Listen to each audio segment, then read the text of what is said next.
Hey guys, it's Mr. Goebel once again.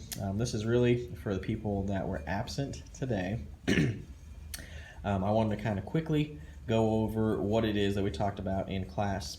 We are creating a survey in class, and you are going to be asking questions, these survey questions, to 5 different U.S. citizens who are at least 20 years old or older, and that's kind of what this first paper is telling you. These are the directions and the requirements. You're going to be asking people these different questions about how and if they voted and who they voted for and stuff like that. And really the whole point of this survey is to try and figure out why certain demographics, why certain groups of people do or do not vote. Remember, a demographic would be something like an age group or certain genders or certain races, education level, so on and so forth. And what you'll find in this survey is that most likely there are some identifiable patterns between certain demographic groups and how they voted and if they voted, who they voted for, stuff like that. And so let me kind of walk you through the different requirements for this particular project. Now, before I do that though, let me remind you it is a test grade. It is a test grade, okay? This can really help or hurt your overall grade. This is something that is going to also be your last grade on this 6 weeks. So if you decide not to do it, or if you put it off, or if you turn it in late, it can cause you to fail the 6 weeks very quickly and very easily. If you give me the effort, if you try on this survey, you really shouldn't make worse than like a 90 something. Really, there's not much you can get wrong. Most of your grade really comes from, are you willing to go out and survey people? Are you willing to give me your hypotheses about why they did or did not vote? That's really it. I really can't count much off if that's what you went out and did. So let me kind of go through the directions really quick. Number one, here, you might be able to see, there should be a copy on Google Classroom as well that you can print out. But number one, you must survey a minimum of 5 U.S. citizens. They had to have been U.S. citizens, otherwise they're not able to vote, and there's no point in surveying those people because we already know why they didn't vote. So if you want to survey more, that's fine, that's great. I would encourage you to survey more. It's a minimum of 5. And I would encourage some of you, if you want, in recent years, a lot of kids have put this stuff on various social media websites, and they've done their survey that way. If you want to do face-to-face, that's fine. You can interview pretty much anyone that you want, but they do have to be U.S. citizens, and in this particular year right now, they have to at least be 20 years old or older. And so why 20 years old or older? In case you're wondering, you've got to be 18 years old in order to vote, but the last presidential election we had was 2 years ago, so do some math, 20 years old or older in order to have participated in the last election, okay? So make sure that they're 20 years old or older and citizens. The next thing, number 2, there must be 10 to 12 questions on your survey, and the responses should remain anonymous. I'll tell you about the questions here in just a second, but first of all, responses should remain anonymous. You're not going to use their name, and the reason why you're not going to use their name is that people are more likely to be honest with you if they know that you're not going to use their name, as opposed to if you do use their name. So how are you going to make this anonymous? Well, if you look at the other handout, also on Google Classroom, there is space for 12 questions. Okay, so it does go up to 12 questions right there. So 10 to 12 questions, and for each one of these questions, notice there's person A, person B, person C, person D, person E. That's 5 letters for 5 people. So instead of using their name, you will assign them to a letter for each and every question. So once you have your 10 to 12 questions, you want to go home and you want to interview your mom. You're going to put her answer to question 1 next to person A. Put her answer for question 2 next to person A. For question 3 next to person A, so on and so forth. You want to go interview your dad? He's person B throughout the entire thing. Okay, that's where you put his answer. Instead of using his name, just use a letter. Instead, pick a letter and stick with it for all 10 to 12 questions. Okay? So going back to the directions now. Number 3, under the requirements, The first 5 or 6 questions should be demographic type questions. And that's something that we've studied recently in class, and demographic just means a certain social category, a certain group. For example, age, gender, race/ethnicity, socioeconomic status. In case you're wondering, socioeconomic status is like your income level. Do you consider yourself upper class, middle class, lower class, education level, employment, religion, etc.? So I'll only need 5 or 6 questions. Okay, so you can use these examples right here on number 3. You can use those examples if you like to. You can kind of come up with a few of your own. I recommend that you use at least 4 or 5 kind of solid demographic questions. There usually are patterns with age and gender and race and socioeconomic status, education level, so on and so forth. But if you want to come up with 1 or 2 kind of custom questions, you're welcome to do that. Things like maybe whether they're married, single, or divorced. Maybe that is going to play a role as to whether or not they voted or who they voted for. Maybe if they are pet owners, dog owners versus cat owners. Maybe there's a connection. Maybe there's not, but maybe there's a connection between dog owners voting more Republican and cat owners voting more liberal. Maybe there's not. It doesn't really matter.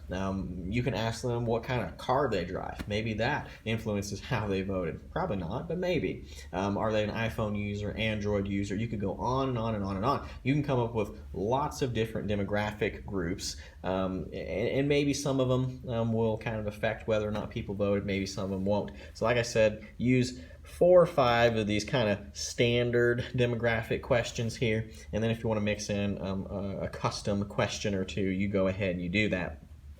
So the last 5 or 6 questions, should be political participation / voting participation type questions. Remember, we have to make a connection between the demographic groups up here, and how and if they voted. So you've got to ask the participation questions as well. And so I gave you some examples of participation questions. Once again, you don't have to use these. They're just suggestions. They're just examples. You can use them, though, if you would like to.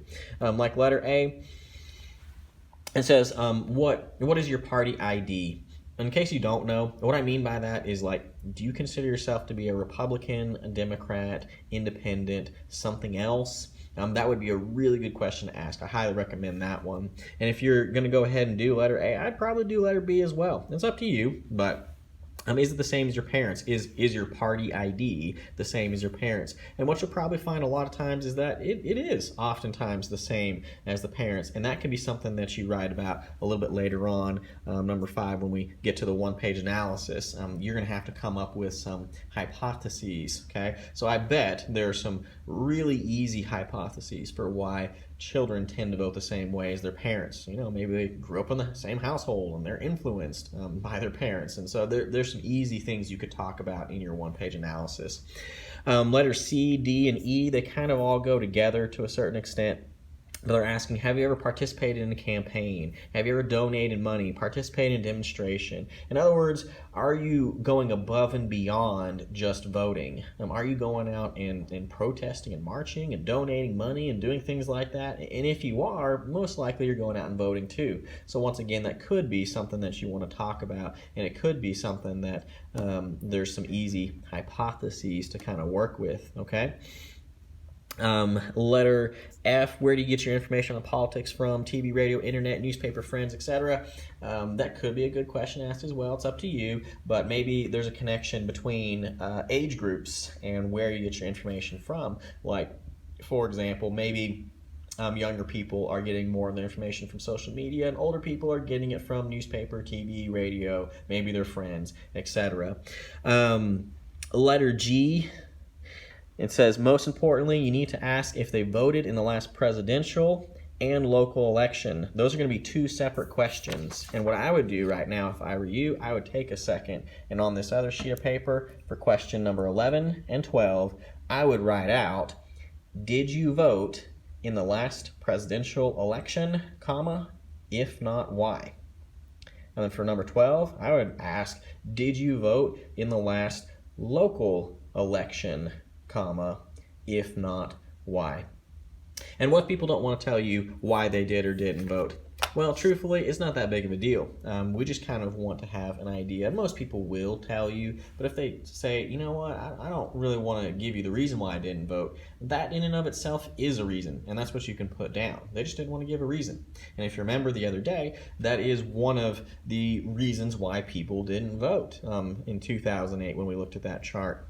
They just didn't necessarily want to give a reason, and that's okay. So anyway, moving on though.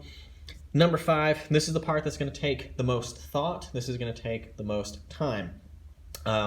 This is your one-page analysis. Once you have the results of your survey, you're going to write a one-page analysis about those results. And so, if you type and print up your one-page analysis, I'll give you 5 extra points for a test grade. And for some of you, you probably need that, so you might want to go ahead and do that. But if you look right here, these are kind of the directions for the one-page analysis. There's 3 parts. These 3 parts right here.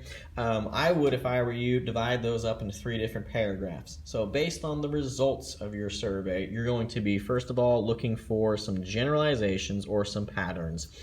So I gave you some examples there, but just for another example, a pattern that maybe you notice is that maybe younger people don't vote as much as older people. Maybe you noticed that in your survey that people with less education didn't vote as much as people with more education. Or, I noticed that females voted a little more than males. Maybe those are patterns that you noticed in your survey. Well, write about them in this first paragraph. And if there's multiple patterns, write about multiple patterns, okay?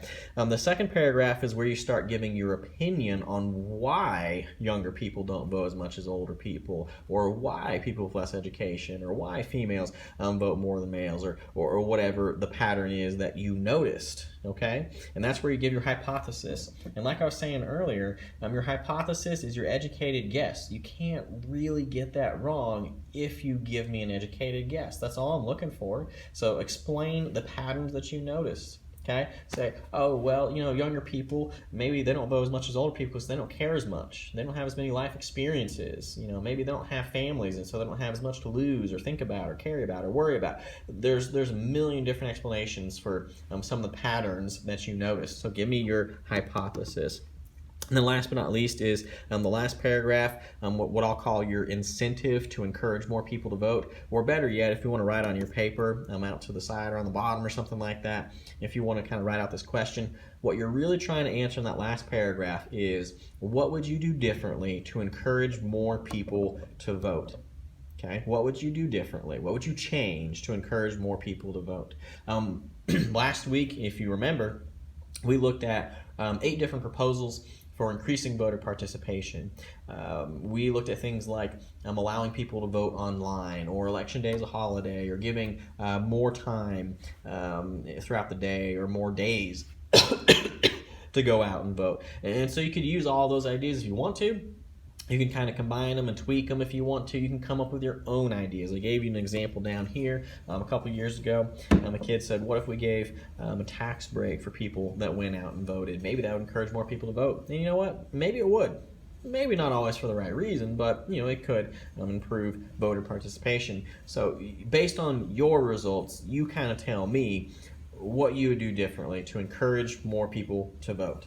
Okay? So to recap, we need to have 5 people on your survey, minimum, U.S. citizens, 20 years old or older. There needs to be 10 to 12 questions total. Responses are anonymous. The first 5 or 6 questions are demographic questions such as age, gender, race, ethnicity, socioeconomic status, education level. You got to know the categories they fit into. You got to have the last 5 or 6 questions be participation type questions, how and if and why you voted, like that type of stuff. And then number 5, I need a one-page analysis explaining these 3 things. Okay, first paragraph, what are the patterns that you notice? What did you observe? This group did this and that group did that.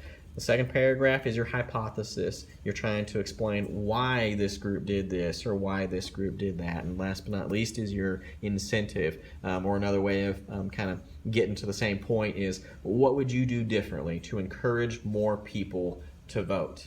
Okay, so that's it. If you have any questions, you know how to get a hold of me through Google Classroom, or come see me, TCB, or one of the free times that I have throughout the day.